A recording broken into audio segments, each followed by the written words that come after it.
इस रेखा का उल्लंघन करके जो कुटिया के अंदर आएगा आम है तत्काल वो भस्म हो जाएगा।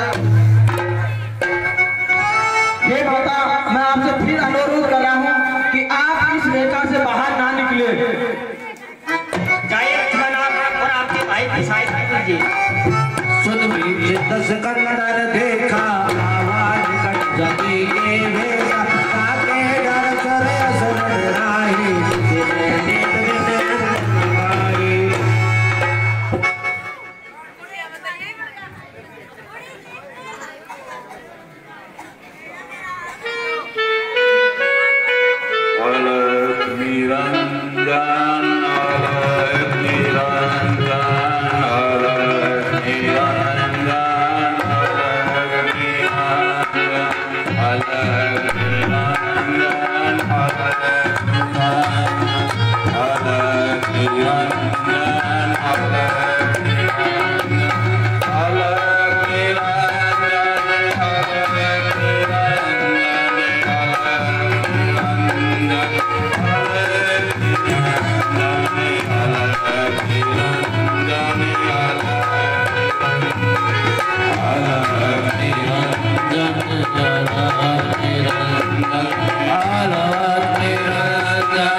आप कौन और कहां से आए हो, मेरा प्रणाम स्वीकार कीजिए। हे देवी, हम बहुत दूर से चलकर आए हैं और एक साधु सन्यासी है, बहुत दिनों से भूखे प्यासे थे। तुम्हारे ये कुटिया देखकर इस आशा से हम यहाँ आए हैं कि हमें यहाँ कुछ खाने के लिए मिलेगा। इसलिए हे देवी, हमें थोड़ा भोजन की आवश्यकता है। क्षमा कीजिए योगीराज, मेरी कुटिया के अंदर कोई नहीं है, न मेरा पति न मेरा देवर। हे देवी, क्या आप इस प्रकार से एक साधु को भूखे ही अपने द्वार से लौटा दोगे? हमें भोजन के लिए कुछ दे दीजिए, कुछ दे दीजिए। ठीक है योगीराज। हे देवी, हम बहुत दूर से चलकर आए हैं, इसलिए हम यात्रा से भी क्लांत हैं, इसलिए हमें थोड़ा विश्राम की भी आवश्यकता है, इसलिए हम आपकी कुटिया में आना चाहते हैं।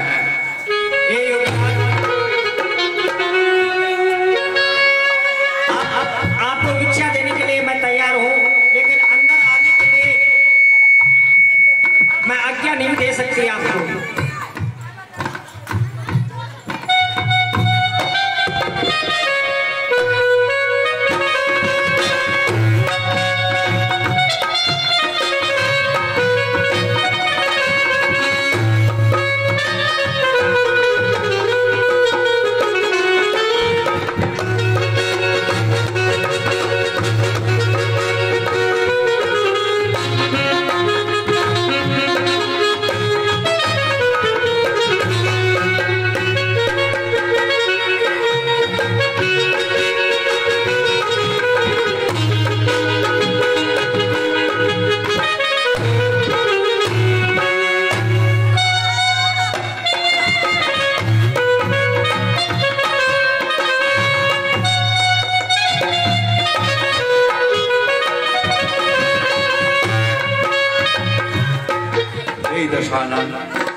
ये कैसी अजब लीला है, लगता है ये वनवासी योग माया जानते हैं। किसी योग माया का छाया है यहाँ पर, मुझे अंदर ध्यान कर सोचना पड़ेगा, देखना पड़ेगा कि ऐसी वो कौन सी शक्ति है जो इस दशानन को रोक रही है, मुझे अपनी योग माया रचानी पड़ेगी। सोचना पड़ेगा ये ऐसी कौन सी माया है। ओ ये तो इस देवी के देवर लक्ष्मण की शक्ति नजर आती है, क्योंकि हमारे मुक्ति दाता के शेषनाग के अवतार है। वाह भगवान वाह, अब तो मुझे लगता है हमारा पूर्ण उद्धार होकर ही रहेगा, आपका पूर्ण दर्शन होकर ही रहेगा। लेकिन रावण तो इस सीमा रेखा को पार नहीं कर सकता। यदि तू इसको पार करने की कोशिश करेगा तो यही चलकर वश हो जाएगा, सीता हरण नहीं हो पाएगा। और यदि सीता हरण नहीं हुआ तो प्रभु राम के द्वारा जो उद्धार होना था वो उद्धार पूरा नहीं होगा। इसलिए अपने योग माया से षड्यंत्र रचाना होगा, किसी भी प्रकार से सीता को इस सीमा रेखा से बाहर निकालना होगा, सीमा रेखा से बाहर निकालना होगा।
हे देवी ले आइए, जो भी कुछ लेकर आइए श्रद्धा पूर्वक आइए, क्योंकि अब तो हमने आसन जमा लिया है। हे योगीराज, आप ही को कष्ट उठाना पड़ेगा, क्योंकि मैं इस रेखा के बाहर नहीं आ सकती।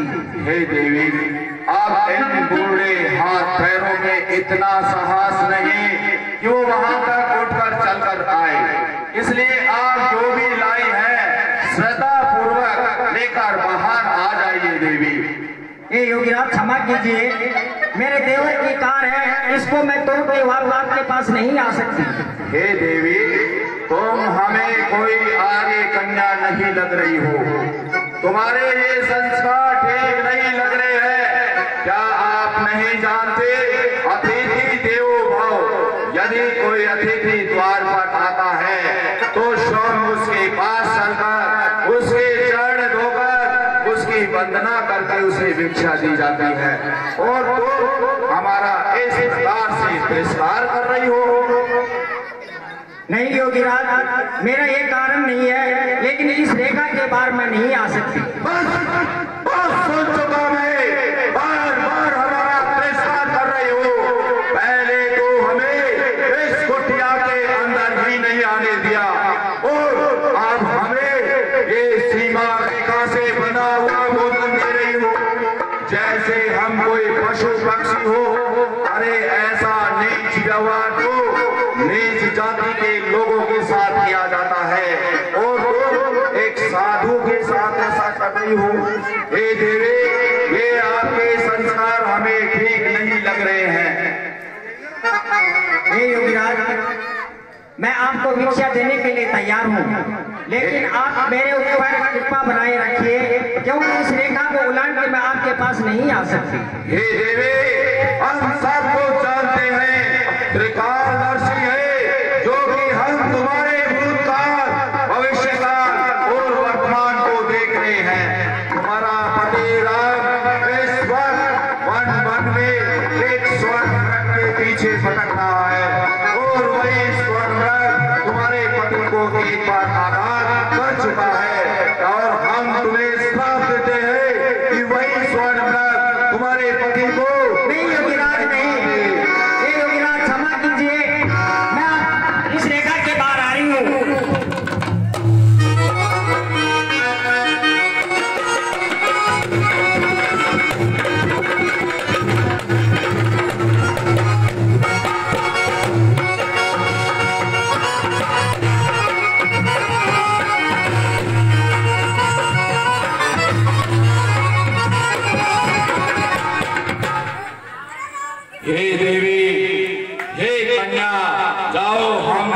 को क्षमादान कर दिया।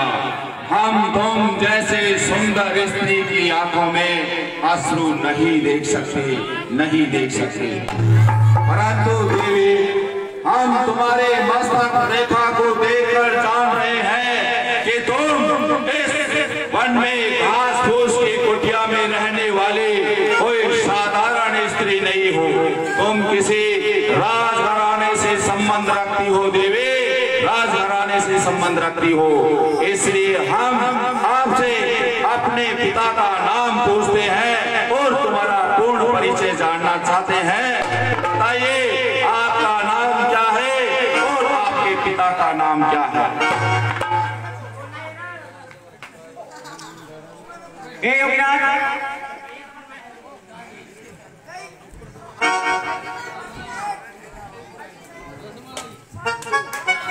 मैं जनक दुलारी, मेरा नाम सीता है। मिथिला की राजकुमारी सीता, और इस अवस्था में अरे जिस कंचन काया को देखकर देवता भी लालायित हो जाए, तुम उसे इस घास फूस की कुटिया में गवा रही हो। अरे तुम्हें तो किसी ऐसे त्रिलोकी राजा की पत्नी होना चाहिए था जो तीनों लोगों में अपने नाम का डंका बजाता है। अरे जिसके सामने देव दानव किन्नर नाग असुर यहाँ तक कि देवता भी थर्राने लगते हैं। तुम्हें तो ऐसे लंकापति रावण की पत्नी होना चाहिए था। और दुष्ट कौन है तू? मेरे स्वामी तीनों लोगों के राजा है और वही मेरे लिए चला जा दुष्ट मेरे सामने से। तब रूप दिखावा भय सदैव जगन्नाथ सुरा, ऐसे तार देव जगाना भयो प्रभु रहु मस्ताना। हे देवी, शायद आपने हमें अभी तक ठीक प्रकार से पहचाना ही नहीं। हम वही है जो सोमवार में हार कर आ गए थे और आपको एक चुनौती देकर आए थे कि हम एक दिन तुम्हें लंका अवश्य दिखाएंगे। हम वही है तुम्हारे दास लंकापति रावण।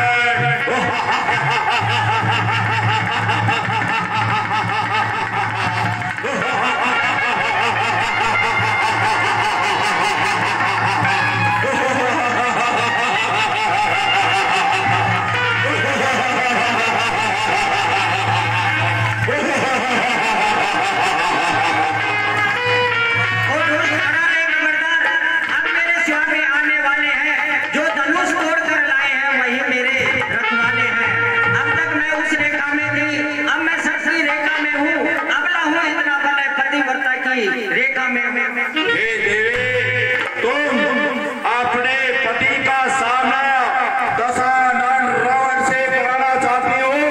अरे उसे क्यों बेमौत मरवाना चाहती हो?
किसी को अपनी मान मर्यादा का मान भंग नहीं करना चाहिए,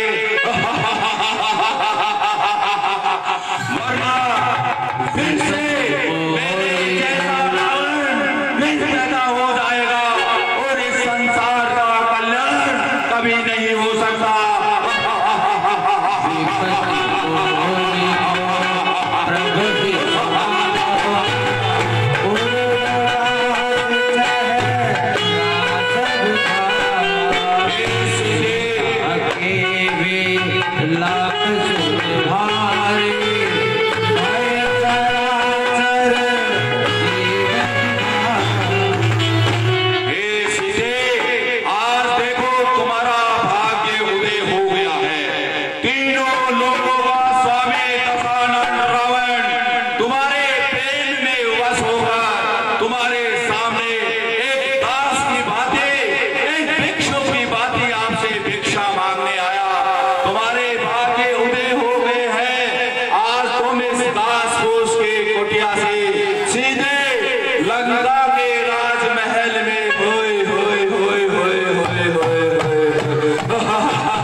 ये मैं आभूषण डाल के जाती हूँ, जब भी मेरे स्वामी आए तो ये आभूषण दिखा देना और बता देना सीता को रावण ले गया। हे सीते, बहुत सुन चुका हूँ मैं तेरी ये कथन।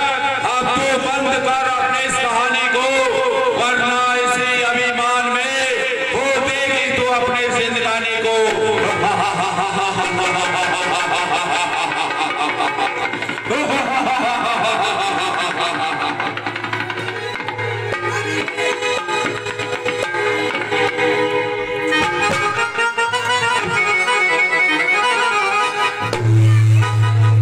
गिद्धराज सुनिया रतबाने रग बिलकारे कहता कमन सागर ले नहीं जाए बिना दस दस कलारा रे। ए स्वामी, स्वामी बचा लीजिए। ए लक्ष्मण, अगर मैं आपकी बातें मानकर मैं इस रेखा का उल्लंघन नहीं करती तो मेरी ये दशा नहीं होती। प्रभु बचाइए, बचाइए प्रभु।